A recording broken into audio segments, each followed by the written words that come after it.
Imagine that you, among billions upon trillions of humans born daily, are one of the lucky ones. From the moment you drew your first breath, you had cheated death. Born into the world, instead of being extracted from an incubator sac into the spindly, metal mechadendrites of the Adeptus Mechanicus, or into the cold, uncaring care of the deathcore of Krieg. You survive your first breath, your first day, your second, and so forth. Every passing day, from the next month to the following year, is a testament to you, one of the lucky ones. You had parents, you think, but it got harder to remember them after they died.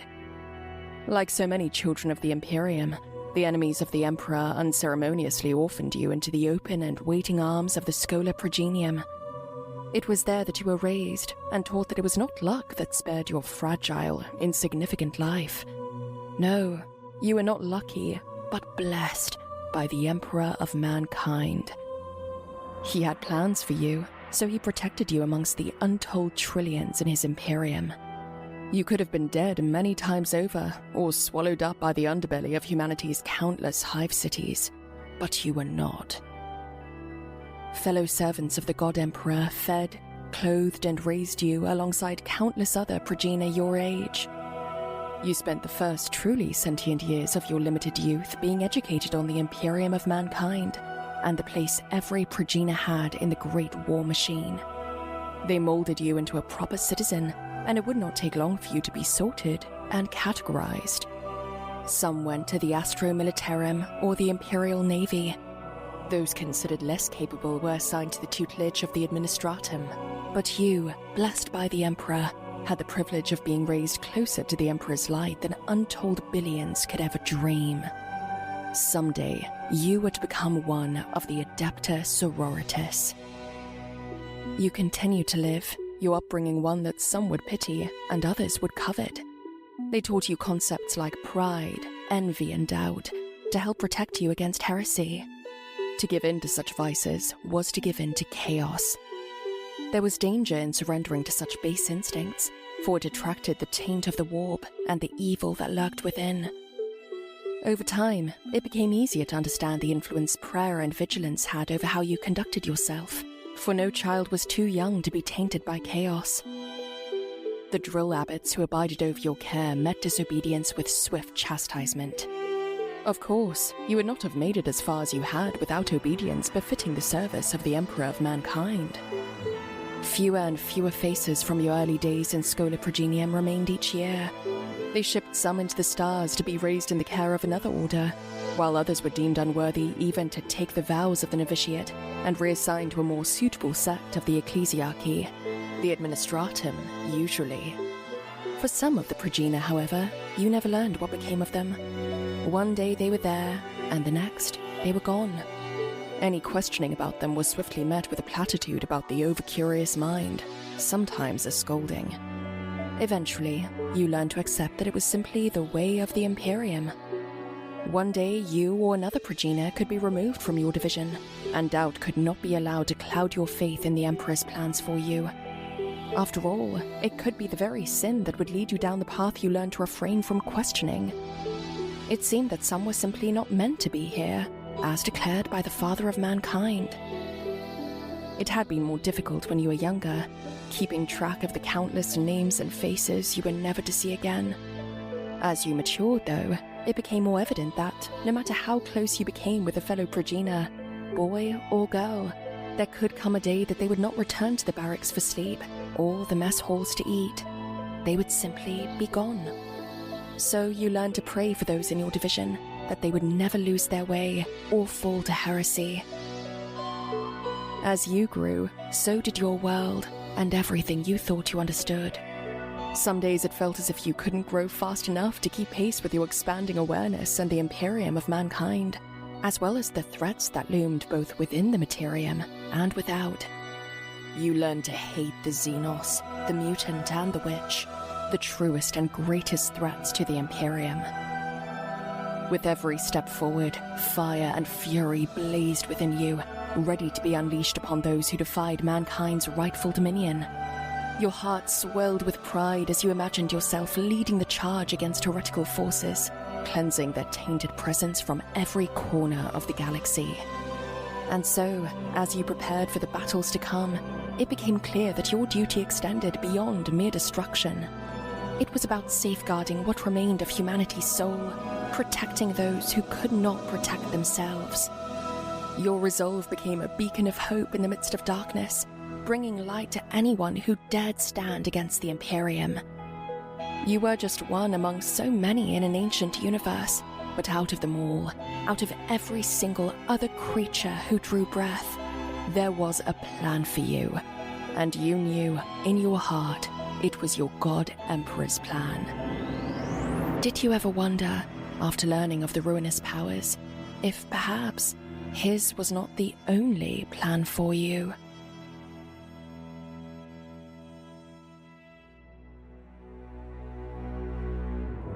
The Bones We Bury, an Adepta Sororitas story. Created by Rei Berry, voiced by Claire Glover, and inspired by the creative works of Luetin 09.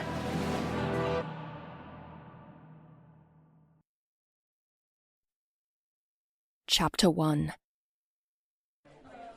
Novitiate Lilian Bale knelt reverently before her worn locker, wondering how many aspiring battle sisters had used it before her. Her cherished copy of the Imperial Creed, passed down from her mother, lay among her meager possessions. Beside it, a rosary crafted from the yellowed knucklebones of martyred saints held untold tales of unwavering devotion and sacrifice. As she carefully placed her 2 tins of anointed grease paint, one black, one white, inside her locker, Lilian couldn't help but feel the familiar pang of old grief in her chest at the thought of her parents, now long gone and by the Emperor's side. But that feeling was quickly replaced with a newfound determination to make them proud. It was not until a gentle tap on Lilian's bony shoulder that she realized she'd been staring wistfully at the tins of paint, lost in her thoughts. One of the older girls stood over her, tall and willowy, her sunburst hazel eyes beaming with a kindly smile that seemed to radiate even more warmth than her full grin. Lilian Bale, right? I don't believe we had the pleasure of an introduction at graduation. Lily mutely shook her head, trying not to gawk. If she was staring, the striking young woman did not seem to notice, or if she did, she was unperturbed. Cassandra Lux, the girl added, lowering herself to kneel at Lilian's level on the cold floor. I'm from the 11th Division. 24th. Lilian finally replied, before the lull stretched on too long. Compared to the young woman at her side, she felt utterly plain. Cassandra's alabaster skin resembled fine porcelain that blended nearly perfectly with the white face paint. Meanwhile, Lilian felt more akin to a sallow Medicaid patient. Cassandra's ritual paint was flawless. Lilian did not have to look in the mirror to know hers had smudged and faded throughout the day. I didn't realize the 24th graduated this year. Cassandra's warm smile never faded, despite Lilian's timorous manner. Oh, they didn't. Cassandra blinked a few times, watching her expectantly. It was not until she exclaimed, "Oh, you're an accelerant!" that Lilian realized how unresponsive her own words had been. The meeker sister gave a small nod, pressing her thin lips together to keep from nibbling on the inside of her cheek. Cassandra did not seem to take offense at her taciturnity, breezily continuing the conversation, if one could call it that. I was wondering why I didn't recognize you, she said brightly, placing a warm hand on Lilian's shoulder. We'll get you caught up to speed in no time. In the interim... She produced a small jar of chalky powder from a fold in her novitiate's robes and proffered it to Lilian. I noticed you only have paint. This will help set it so you don't sweat it off during training. Studying the taller girl more closely, Lilian noticed how seamlessly she had applied the white on her face, with delicate dark accents detailing areas Lilian hadn't even thought to incorporate. The blackened eye sockets around Cassandra's hooded lids were perfectly symmetrical, not a smear in sight. And as if that wasn't impressive enough, she had also added dramatic shadows under her sharp cheekbones. Stenciled on, or at least that's how it looked to Lilian, were delicate black lines depicting the exposed grin of the Bonekeeper's skull over her lovely face. With several rapid blinks, Lilian realized she'd been staring again. She flushed and quickly looked down at the jar Cassandra was offering her. I have another, she assured. If you need any tips, I'm happy to help. It's one of my favorite rituals. She jerked a thumb towards the back of the barracks where one novitiate seemed to be struggling with making her bed. I've done Phoebe since we were Constantias. Lilian leaned back to study the aforementioned sister. Her straight, jet-black hair contrasted with Cassandra's chestnut waves, which cascaded thickly over her shoulders. Lilian's guilt for her behavior slowly melted into a sense of curiosity and eagerness. She had left behind friends from the 24th Division, but she could still create new bonds with the girls she now found herself with. Thank you, she said, pressing her lips into an awkward smile. I would appreciate that. Cassandra's smile only grew wider, and she gently patted Lilian's arm. Welcome to Killteam 9, sister. As they settled into their bunks in the buzzing barracks, Lilian couldn't help but watch the activity around her. Just like each girl who occupied them, every bed seemed to hold its own story, with memories etched into every crease and creak. Lilian counted 8 other girls in the small room. Small, at least, compared to St. Lucia's Schola Progenium's garrison, where the bunks were stacked to the ceiling. The sound of metal bed frames creaking filled the air as the girls unpacked their belongings. Lilian observed their interactions, trying to get a better sense of her new fellow Killteam members. She noticed a single bed near the entrance that stood out among the others, and assumed it would be claimed by their novitiate superior. However, one of the girls, a rebellious soul by the name of Nilestra Hallow, surprised Lilian by tossing her rucksack onto it with a self-satisfied grin. Oi, Nil, Stellia Chapel's voice called out from across the line of beds. That one's not for you. Nilestra's vibrant jade eyes sparkled, full of youthful mischief, as she hopped backward onto the mattress, her coppery brown curls bouncing with each movement. Didn't Adelaide tell you? She gave a playful smirk. The superior requested a private chamber. Lilian's forehead creased as she faced her bunkmate, Adelaide Decene, her eyes searching the other woman's focused expression.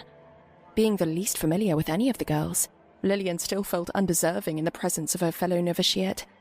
Out of all of them, Adelaide's composure exuded an effortless authority over the Killteam, despite her being just as green as the rest. The crisp scent of gun oil clung to Adelaide, mingling with wisps of incense from the shrine she had arranged with meticulous care atop her locker. In response to Lilian's wordless inquiry, Adelaide continued setting up her bunk, seemingly unfazed by this news. Sister Marina informed me that our superior has developed some rather unconventional prayer routines and wishes not to disturb us while we sleep. Adelaide explained rather matter-of-factly, as if discussing the weather. To Lilian's right, Stellia emitted a sardonic tongue click that echoed in the dimly lit chamber, her gaze narrowing with skepticism. Sounds like bollocks to me, she scoffed. Nilestra nodded in agreement. Her tight-lipped half-grin was a silent challenge. Whether it's bull or not, this bed is mine now. Shaking the nerves from her bones for the dozenth time, Lilian hoisted herself onto the top bunk, using her locker as a makeshift step, clutching a worn set of sheets that had seen better days, and began to make her bed. Now that we're officially graduated, Cassandra started, clearly as eager as Lilian was to change the subject from the empty bed meant for their absent sister superior. Are any of you planning to pursue a specific role? To Lilian's relief, a few smiles appeared among the youthful faces, momentarily lifting the somber atmosphere of their room. Ebony Solar was the first to speak. Pronatus, without a doubt, she declared proudly, not even lifting her attention from the reflective metal surface she was using to clean her face of the black and white ritual paint. Each wipe of the dampened rag revealed her warm brown skin underneath, a poetic match to her namesake. Stellia chuckled, flashing a teasing grin at Ebony. I should have guessed. As for me, I've got my eye on one of those condemner bolt guns. The stake thrower, said another sister from the opposite corner, Phoebe Invictine, if Lilian remembered correctly. In response, Stellia nodded enthusiastically, with a wide smile on her face. She just wants to see how it works on the inside, Nilestra interjected with a knowing smirk. Stellia simply winked with a playful bob of her head. She seemed fascinated by all things mechanical, whether it be firearms, explosives, or even the towering war machines that accompanied the Adeptus Auroritis into battle. Any role that allows me to purge some filthy Xenos is good enough for me, echoed Phoebe. Luckily, that covers all roles, Cassandra replied with a playful grin, perched on her bunk above Phoebe's, her legs swinging off the edge. The two of them gave off a semblance of closeness that could have only come from growing up together. What about the hospitaler? Maury piped up from her spot on the ferrocrete floor, where she was carefully organizing her gear and supplies. They keep things alive instead of purging them. Best leave that to Sylvie. Lilian nodded in silent agreement, following Maury's casual gesture to where Silverstein Aegis sat on a bottom bunk. At 19, Silverstein was the oldest of the sisters, and a few years before the rest of the team's graduation, had been accelerated to Novitiate for her adept talent as a medicae. The faint scent of herbs and antiseptic on her black robes provided an oddly comforting combination of smells for Lilian. "I can still handle an auto pistol, thank you very much," Silverstein Aegis protested. Maury laughed, the sound light and feathery like a bird song, making Lilian giggle into her hand. There was no doubt that Sylvie was best equipped to keep the rest of the kill team alive. Adelaide watched the interactions with affectionate amusement, her tired disdain from earlier forgotten. "No prizes for guessing Sylvie's preference," she remarked. "What about you, Adelaide?"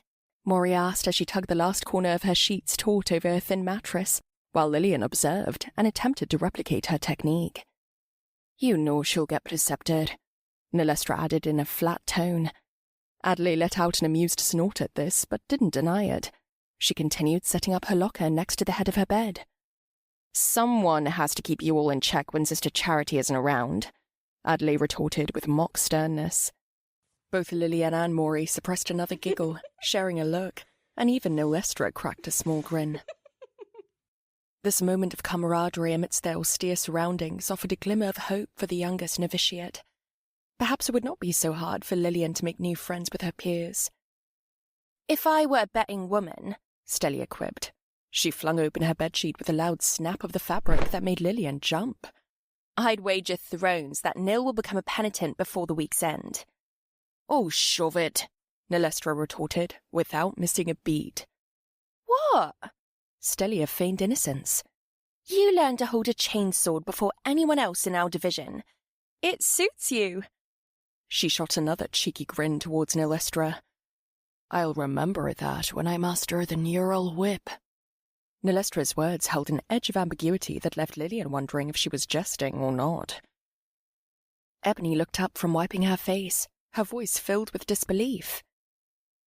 "You, an exactor?" Her tone held a hint of mockery and amusement. Perhaps they were all jesting? "Piss off, Sola!" Nalestra snapped back, shooting Ebony a look similar to the one she gave Stellia earlier. Lilian's eyes widened at the novitiate's fiery nature, but she could only hope that her new sister would learn to direct her temper towards their new enemies rather than her fellow novitiates. "I rest my case," Stellia murmured under her breath as she straightened her sheets. Nalestra made a dramatic show of rolling her eyes, but instead of feeding the beast of banter, she shoved her rucksack off her bed and reclined back. With hands cushioning her head and legs extended in a relaxed pose, she exuded an air of nonchalance. Lilian wondered if it was genuine or not. Stellia noticed Lilian's distress amidst the tension and leaned over to reassure her. "She's fine," she whispered, trying to calm the youngest sister's nerves. Lilian nodded silently, not wanting to add fuel to Nalestra's temper. "And how about you, Lily?" Silverstein's almond-shaped eyes were warm and attentive as she addressed Lilian atop her bed. The soft light filtering through the glacé window bathed her neatly braided brown hair in a gentle glow. Lilian found herself tongue-tied when Silverstein asked about her ambitions. She knew what they were, but preferred to keep them tucked safely behind a compliant facade. Yet, Silverstein's earnest attention reminded her of her mother's comforting presence, stirring memories she held dear. Lilian took a deep breath before speaking, her voice cracking slightly as she felt the weight of all eyes upon her. I want to get strong enough to, she began, choosing her words carefully. To bear one of the holy banners into battle, or perhaps even a simulacrum. Ebony's eyebrows raised in surprise, and Silverstein nodded thoughtfully. Reliquarius, Ebony clarified with a nod. A noble aim. Lilian's timid smile broadened at their support. Such an important task is well within your reach, Silverstein reassured her, laying a comforting hand on her arm. Lilian blushed at the praise, but also felt a sense of determination brewing within her. Despite being relatively new to the team, she was determined to prove herself worthy. She may have been accelerated to an early graduation due to her exceptional academic scores, but she knew she had much to catch up on in terms of physical prowess and combat skills compared to her teammates. Nevertheless, she was grateful for Adelaide and Silverstein's attentiveness, making her feel like a part of the team from the start. What do you think our first mission will be? Said Morey. Silverstein snickered, but there was no malice twisting her soft features. That won't be for quite a while, Morey. I know. I'm still curious. Silverstein shook her head with a good-natured smile on her lips. If I had to guess, said Stelia, bolter to my head, probably taking care of any whiffs of heresy catching in the underhive. Lilian couldn't help but shudder at the thought of facing off against followers of chaos, their twisted and corrupted beliefs threatening to consume all in their path. Or cleaning out some greenskin spawn outside the city, Nalestra chimed in, gazing up at the ceiling as if the conversation hardly interested her at all. Despite her nonchalant demeanour, Lilian could sense the tension that lay beneath Nalestra's words, a reminder of the constant dangers they would face as sisters of battle. Throne, I hope not. Ebony's eyes widened, her brow furrowing in concern. It's been years since there have been any signs. All it takes is one little spore. Nalestra held up a single finger. And before you know it, Gretchen! Gretchen everywhere. Look at you, knowing your Xenoid vocabulary, Ebony quipped. The single finger Nalestra held up quickly turned into an obscene gesture aimed in Ebony's direction. Lilian had to admit to herself that the uncouth novitiate's words held truth to them. Luetin had seen its fair share of orc incursions and scattered uprisings, stemming from their propensity to propagate from practically nothing. The idea of facing off against those barbaric creatures was daunting, but she reminded herself that with the Emperor's guidance, light and wrath, her kill team would always emerge victorious against any alien, heretic, or witch. Eventually, the conversation died down, replaced by the rhythmic hum of the Sanctorum's machinery and the distant hymnals echoing throughout the halls. The night crept in, wrapping the girls in an uneasy silence as they retired to their bunks. Lilian couldn't quiet her racing mind as she lay in bed, filled with anticipation for what was to come. The weight of her duty as a battle sister weighed heavily on her chest, making it impossible to find peace in sleep.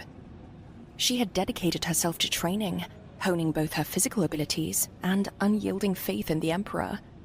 And now, the time had finally arrived for her to prove herself on the battlefield.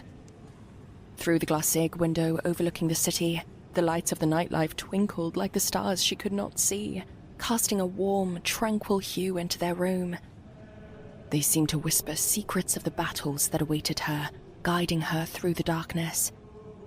Lilian closed her eyes and took a deep breath, centering herself. In the night stillness, as her thoughts raced with anticipation, Lilian noticed a soft rustling next to her. Opening her eyes, she saw Morey sitting up in her bed, excitement shining in her eyes. Morey, Lilian whispered, barely audible in the hushed barracks. Are you having trouble sleeping too? Morey turned towards Lilian, her face illuminated by the night lumens streaming through the window. A small smile played on her lips. I can't help it, Morey answered quietly. I keep imagining the glorious battles we will fight, and how the Emperor's light will guide us to victory against our enemies. You're not alone, Lilian replied softly, resting against the cool stone wall. but I wonder if I'm truly ready. Maury's smile widened. Of course you are. Maury's whisper still exuded an infectious enthusiasm. You're one of us now, Lily. We're the daughters of the Emperor. A sense of warmth spread through Lilian's chest at Maury's words. Though they had known each other for only a few days, they shared a sisterly bond that bolstered each other's faith in the face of fear. Against the backdrop of the night sky, they whispered about their hopes and fears until they eventually drifted off to sleep, ready to face their first day of intense training, and then whatever missions awaited them.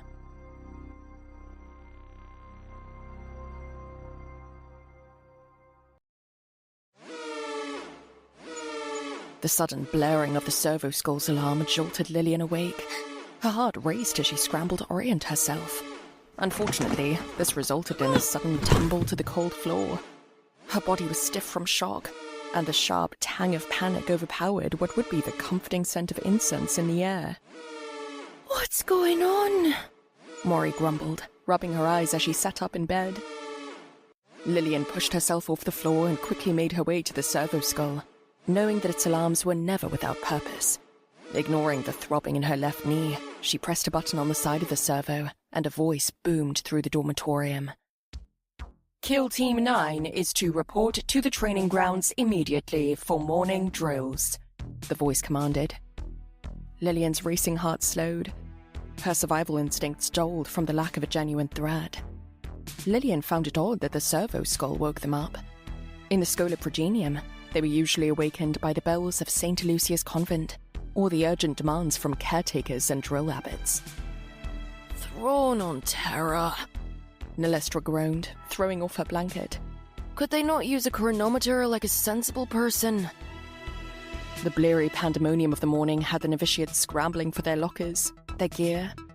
Cassandra was the first to start and finish, applying the ritual bonekeeper's skull to her porcelain pale face. Without hesitation, she turned to apply Phoebe's paint for her. The gesture gave Lilian the slightest pause, but she had little time to consider it if she was to apply her own sanctified paint. Nalestra popped open the tin of black and, with a cursory application with her fingers, smeared the paint onto her lids and eye sockets, then swiped under each cheekbone. There was no white for the skull, and Lilian was unsure if Nalestra neglected this for time's sake, or something else. With little time of her own to observe her new sisters, Lilian rushed to fasten buckles, tie laces, and pull on her tunic, while trying to ignore the icy floor beneath her bare feet. She cursed herself for forgetting to put on her boots before her chest plate. Emperor bless her, Adelaide must have noticed the youngest novitiate struggling to bend in the restrictive armor to don her footwear, and came to Lilian's help, patting the mattress of their bottom bunk. "Sit back," she said, her tone both bright and focused, and so Lilian did as she said. With practiced hands, Adelaide helped Lilian slip on and lace up her boots, and even adjusted the straps of her chest plate. "They'll pinch you something fierce wearing it that tightly," she quipped, giving the hardened leather a gentle knock with a single knuckle. In what seemed a direct contrast to Nalestra's face paint, Adelaide had forgone the black, instead allowing the rich pigment of her dark skin to peek through the white, where the divots and shadows of the skull should be. Also, unlike Nalestra, apparent care had been put into it. "Thank you," Lilian breathed out gratefully, and Adelaide gave her a knowing grin. "Sisters look out for each other," she answered. "Just remember, boots before armor." Lilian gave a nod, along with a sheepish grin. Of course that made sense to her now, but she was grateful for the camaraderie to help her along. With a flurry of movement and the soft thud of leather soles hitting metal floors, the novitiates finished equipping themselves for training. Their every step echoed through the stone halls of the dormitorium as they hurried towards the exit, their boots thudding rhythmically against the cold floor. The air was crisp and chilly, carrying with it the scent of incense and sizzling oil from the convent smithy, where servitors were sharpening and repairing weapons for the day's drills. In the morning's haze, Lilian could not help but notice how empty the training grounds were. No other group of novitiates had even risen yet, it seemed, and the only figure standing on the side of the running track was their novitiate superior, Sister Charity Dulcinea, and she looked less than pleased to see them. "You're late," were Sister Charity's first words to them. Her voice was a stern reprimand, and her sunken, slate-grey eyes ringed by dark circles were equally unforgiving. "You should have been here half an hour ago." The novitiates shifted uncomfortably as Sister Charity's gaze swept over them. Her eyes narrowed to malevolent slits. "Did you really take the time to put on face paint?" The application of the Order Skull is an important tradition, Sister Superior, Adelaide said defensively. To honour our Order saints. Sister Charity scoffed. "It is nothing more than an excuse for tardiness and vanity. No other order has need for such frivolous decorations." "Well, obviously the full battle sisters don't wear them," Nilestra piped up behind Adelaide, her candor notably less deferential. "The helmets already have the skulls painted on. We don't get those." The look of shock was surprisingly expressive, given her flat, almost bored gaze on them. But then Charity steeled her gaze at Nilestra before speaking again. "If it truly takes you that long for something so unnecessary, then I suggest you wake earlier. I'll not have this order's bizarre game of dress-up take up the time I have to train you into proper warriors." Lillian's jaw dropped. A game? Their devotional paint was anything but a game. It was essential to their faith, an exercise in devotion for aspirants, just as much as prayer, song, or combat. "Is that clear?" Charity snapped, and the novitiates perked back to attention. Yes, Sister Superior. Yes, Sister Superior, they replied in a less than uniform manner. Another group of novitiates entered the training grounds, chatting lightly amongst themselves. They stopped short when they saw the confrontation unfolding before them. Sister Charity stood rigid, hands clasped behind her back, before turning to acknowledge the new arrivals. 9 more painted skulls faced Killteam 9, shuffling where they stood as if unsure of what to do. "Is there a problem?" Charity called. "Apologies, Sister," one of the girls said, fidgeting with her hands. "There may have been a mistake with drill scheduling." "There was not," Charity said matter-of-factly. "We were simply assembling. The track is still scheduled for Killteam 5. The words popped into Lillian's mind, and before she could stop herself, she blurted out, "We're not training here?" "No." Charity turned on her heel and started for the opposite door. "Fall in." The battle sister led her kill team out of the training grounds and into the streets of the Hive City. The looming spires and crowded thoroughfares were a stark contrast to the open space of the convent's training grounds. Charity set a brisk pace as the novitiates fell in behind her, their boots echoing on the plascrete. Despite the early hour, the streets were already bustling with activity. Vendors hawked food and wares from stalls, while grubby children darted through the crowds. Overhead, massive cargo haulers rumbled down transitways, their engines drowning out the ever-present hum of the city. Through it all, the sisters walked with purpose, drawing curious looks, but giving no sign they even noticed the teeming masses around them. "Sister Superior," Adelaide spoke up over the choir of city noise. "Where are we going?" "The catacombs." The novitiates exchanged looks before Ebony spoke up. "The servo skull you issued said we were doing combat drills." "And you will be debriefed on said drills when we arrive, Sola." Charity's tone sharpened. "Now conduct yourselves." The girls fell silent once more, staying in formation and keeping their eyes forward. Eventually, the soaring spires gave way to blocky hab units stacked precariously atop each other, light barely filtering down to the walkways below. As they walked, Lillian watched the passing pilgrims. Most seemed genuine in their devotion, faces upturned in worship, lips murmuring litanies and prayers. One of several processions approached, led by a tall, striking man in humble, once white vestments that had just a touch of lilac. His appearance was... Lillian could not quite place the right descriptors. Her mind strained to think, when, a moment later, it hit her. Comforting, inviting, warm. His melodic voice carried clearly over the crowd as he sang a hymn Lillian did not immediately recognize. The pilgrims following him wore expressions of pure ecstasy. No, not ecstasy. Joy. When the man's bright green eyes met Lilian's, an unexpected sense of peace flowed through her. He gave a smile that reminded Lilian of her father before he continued down the street, his rapt followers behind him. Lilian stared after him for a long moment before Maury nudged her along. The procession of 10 approached the yawning entrance to the catacombs, and at the sight of it, Lilian felt an overwhelming sense of reverence. An elaborate mosaic of very old bones lined the arch of the entryway, making it stand out against the metal frames, pipes, and walls. Purity seals littered the mosaic, on skulls or in the curl of finger bones. The incense burner smoldered low. The draft from inside was musty and stale, carrying a faint hint of incense and decay. The skull-laden walls seemed to watch them, flanked by statues of saints so old their names had long worn from the plaques at their feet. Charity stopped before the entrance and turned, her mere gaze bringing the girls to immediate attention.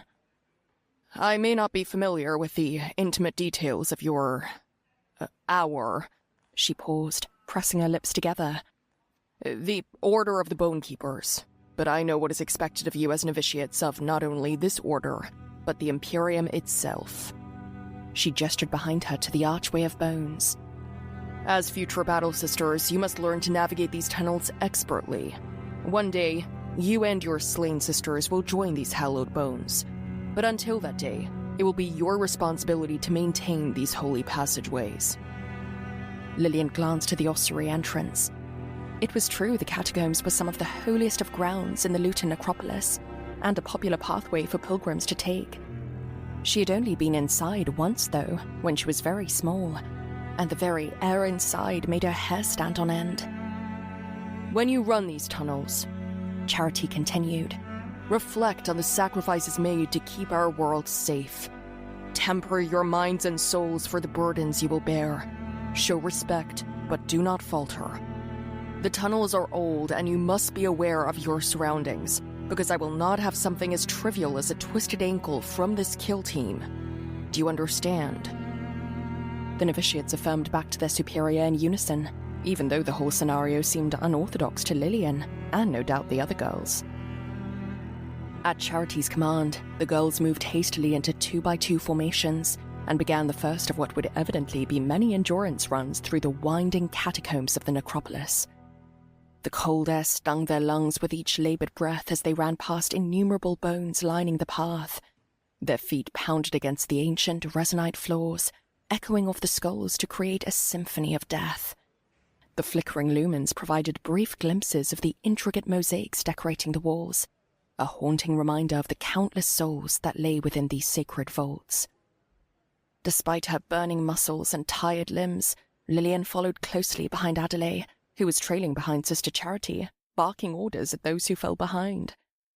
Adelaide spared a glance backward past Lilian. The strain on her face was evident, her body struggling to keep up with Sister Charity's pace. "Stay with us, Cass!" Adelaide called back, hoping to rally the tallest of the girls. But despite Cass's long legs, she couldn't withstand the grueling pace. Cassandra's voice, laced with defeat, echoed through the air. "She's going to bloody kill us!" Adelaide laughed, a sound that surprised Lilian, amidst the cacophony of breathless struggles echoing off the skulls on either side. "Then we'll be seeing the Emperor even soon, I suppose." Adelaide gestured back, clearly trying to lighten the mood. "Enough!" Charity snapped, silencing the banter in an instant. Lilian's heart raced in her chest, its frantic beat matching the pounding of their boots against the ground. This was truly a test of loyalty and commitment to the Order of the Bonekeepers, and Lilian could feel every fibre of her being straining with determination to succeed. As the novitiates continued their run through the catacombs, air-chilled sweat trickled down Lilian's brow. She stole a quick glance at Ebony, who was also struggling to keep up with the rest of the team. Ebony's face glistened with effort, and her breath came in ragged gasps. "Come on, Ebony!" Lilian urged, empowered by Adelaide's earlier encouragement to Cassandra. "You can do it! Don't let this break you!" Ebony flashed a weak but grateful smile at Lilian, forcing herself to quicken her stride. Yet it was evident that she was nearing her breaking point, as were they all. Rounding another corner, Ebony stumbled, almost crashing to the cold stone floor. "Lose focus for 1 second and you'll end up dead weight," Sister Charity hissed, her voice cutting through the air like a whip. "Is that what you want, Sola? To be a burden to your sisters?" Lilian felt an uncomfortable twist in her gut. Sister Charity's harsh words only demoralized the girls, and there'd been virtually no commendation on what the aspirants were doing right, which was a feat, considering how an endurance run only had so many ways to fail or succeed. Sister Charity, please, Adley snapped. "We're trying our best here. We're not machines." Sister Charity stopped short without so much as a hand signal or command, causing several of the novitiates to collide with each other like clumsy ducklings. Laboured breath filled the deathly silence of the ossuary tunnels. Charity slowly turned to face Adley, her eyes narrowed in disdain. "And what makes you think any of you have the right to speak out of turn?" she retorted coldly. Lilian carefully watched Sister Charity, her spine freezing stiff with fear. "Because," Adley spoke between heavy breaths, "it's our first day. With all due respect, we need encouragement, not just constant belittlement." The atmosphere grew tense as the rest of the novitiates watched the exchange unfold. Lilian shifted uncomfortably beside Adley and crept behind the safety of the taller Nilestra, who, to no one's surprise, looked more than ready to stand with Adley's protests. Sister Charity's breathing was slowing. She stepped closer to Adley, towering over the young, unarmored girl. "By this time next year, at least one of you will be dead," she said with chilling calmness, and for a moment, her gaze landed on Lilian. "Judging by your performances so far, I'd wager it might be more." She leaned in close, her power armor grinding ominously as she locked eyes with Adley. "I've seen seasoned battle sisters falter and pay for it with their lives to Scene. Or worse, not novices, fully trained warriors. What makes you think you have any right to question what it takes to forge you from a tenderfoot into something worth handing a bolt or two?" Lilian swallowed hard as Sister Charity's words hit home. They had long graduated beyond the rank of novice, but they were still wet behind the ears compared to the battle-hardened veterans they aspired to become. But they still deserved some level of respect for getting this far, didn't they? "No excuses. The scholar should have prepared you for this." Charity's voice was an impatient growl. "Now fall in." With that command, she spun on her heel and led the team deeper into the labyrinthine catacombs, leaving a heavy silence in her wake. Sister Charity's armored form remained unyielding, her footfalls echoing off the walls with machine-like precision. No one dared complain, not after seeing Sister Charity's reaction to Adley speaking up. As they pushed their limits, Lilian tried to distract herself by studying the bones underfoot and along the walls. The resplendent beauty of a tiny, preserved spine encased in the mosaic pathway reminded her it was once part of a living being. Skulls and ribs adorned niches and alcoves, some meticulously arranged, others jumbled in haphazard displays. However, it was the bone-etched artistry covering the walls that captivated Lilian's attention. Depictions of forgotten battles and solemn ceremonies, carved by lost souls. These were her favorites. Silent hymns sung for warriors long gone, and she wished they could stop, or even slow down to admire them. Her duty was to safeguard such sacred relics against any foe daring enough to threaten them, no matter how formidable. The rest of the run passed by in a blur of exhaustion and determination. They navigated the winding tunnels of the ossuary catacombs until their muscles screamed and their lungs burned. Each turn brought with it a newfound sense of dread and anticipation, fearing what obstacle or reproach waited around the corner, but also hoping for an end to their agony. Finally, as though by some twisted miracle, and not the novitiate superior's design, they stumbled back out into the light of day, emerging from a different entrance than they had entered. With a biting sting of sunlight striking their faces, the novitiates exited the endless labyrinth of the ossuary. They squinted through the brightness, bodies bathed in sweat that gleamed like liquid silver under the sun's glare. Their lungs screamed for respite, each inhalation bringing with it the tangy taste of exertion.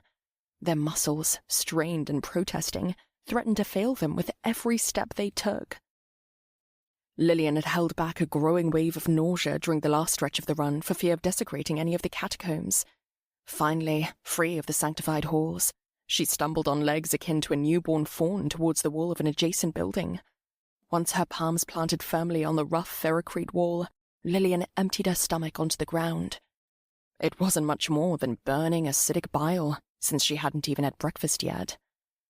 A gentle hand rested on Lilian's back while she braced against the rough, gritty wall. "You're all right," said Silverstein.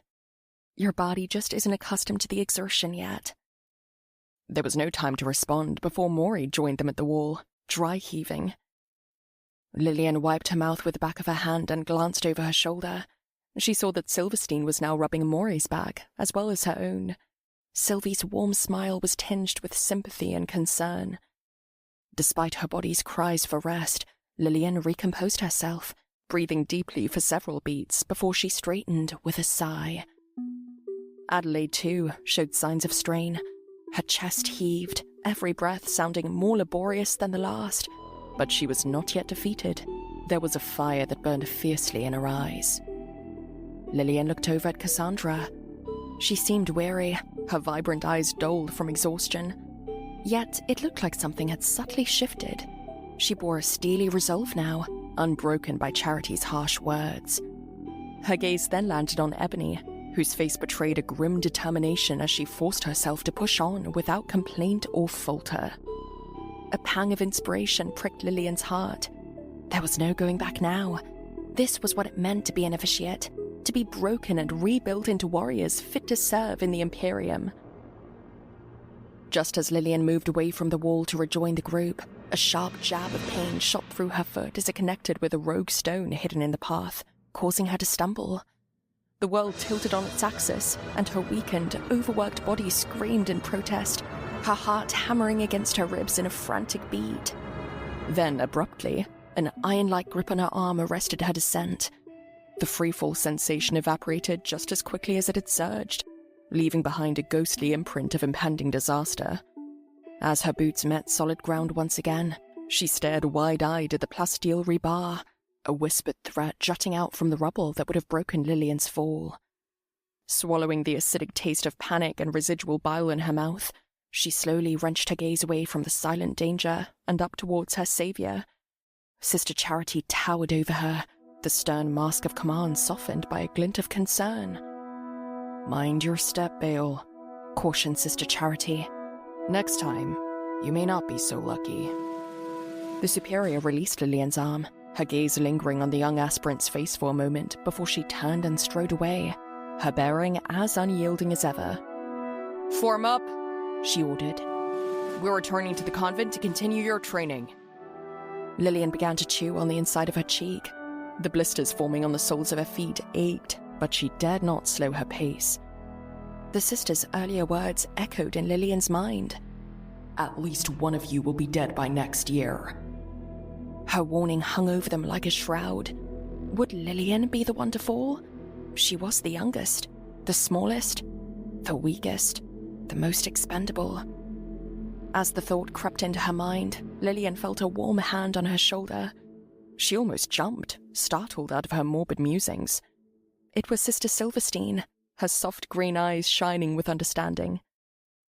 "Listen to me, Lilian," she said in a low, soothing voice that only the youngest novitiate could hear.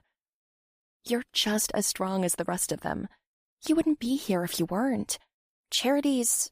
well, evidently she has her methods. And from what I understand, she's not a Luetin native." Lilian glanced up at Silverstein, searching for any sign of deception or pity in her eyes. She found neither. "Really?" "Really," Silverstein affirmed, squeezing her shoulder reassuringly before falling back in line. "Trust me, I know how it feels. I was once where you are." The admission surprised Lilian. To think that even someone as formidable as Sister Silverstein had once been as green as her, it gave her a glimmer of hope. At that moment, Lilian straightened her spine. pushing through the pain in her legs and lungs, and fell in line, refusing to let herself be the one to fall behind or give up. By the Emperor's will, she would survive. The Bones We Bury is an unofficial Adeptus Sororitas story created by Rei Berry, voiced by Claire Glover, composed by Joseph Bagwell, edited by Saranne Meeks and Rachel Luxford. The supplemental setting of the Luetin Necropolis was conceived by the content creator, Luetin09. Warhammer 40K is a registered trademark owned by Games Workshop Limited. All rights to the Warhammer 40K universe and its associated elements belong to the Games Workshop Limited. The Bones We Bury is a labor of love and creativity for entertainment purposes only. Thank you for listening, and we'll see you in the next one.